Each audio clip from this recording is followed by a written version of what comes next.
class, Mr. Dustin here. Today we're just kind of playing catch up.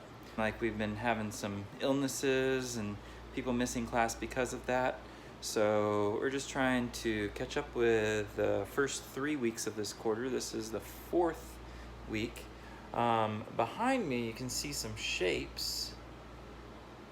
And I was teaching how to do these, this black part would be called the drop shadow, and then the color on top of it, in this case white, but is going to be the shape actual color. As you can see, that one has got the drop shadow, this one has not. So your actual project is an 8x8 square, 8 inches, and then find a shape that you can repeat at least 5 times, more if you want to, and then choose a gradient. So the top color might be yellow, the bottom color might be magenta, and it fades, the gradient, it fades from yellow to magenta. And let's say the drop shadow is dark blue and the top shape is teal. Looks like this. So we're fading from one color to the other, and we've got some shapes on top of shapes. Now, the way to do that drop shadow, the best and easiest way is to go ahead and draw the shape just like this, and then, fill in the whole shape, and then paint the color on top of it. All right, don't try to like draw it around it and come up to it and then do this and possibly blend those lines. Just make a dark shape and then pop a light shape on top of there once it's dry.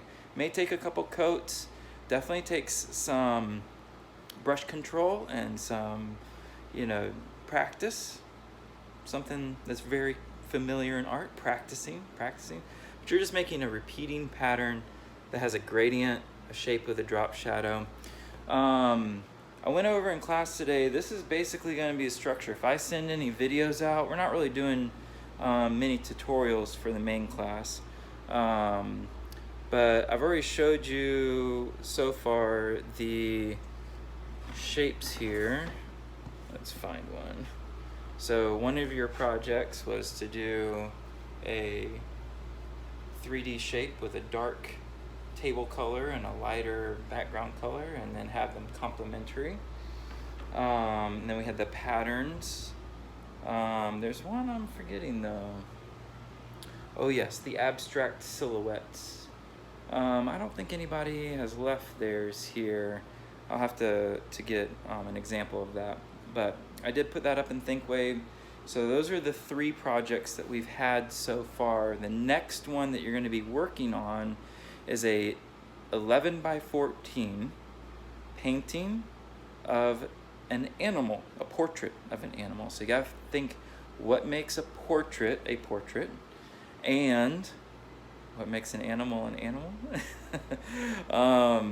Now you'll be finding your favorite animal and then be doing a portrait of it. But what is a portrait? What does the background need to look like for a portrait? And that's about it. I'll put a little more information on ThinkWave, but other than that, you'll need to be in class. You'll need to be paying attention, and you'll need to be taking notes, because we have moved into, now we're working mainly on projects, a week or 2 long project, for pretty much the rest of the year. So there's not a lot more tutorials or this is step by step. I'm giving you more creativity at this point. So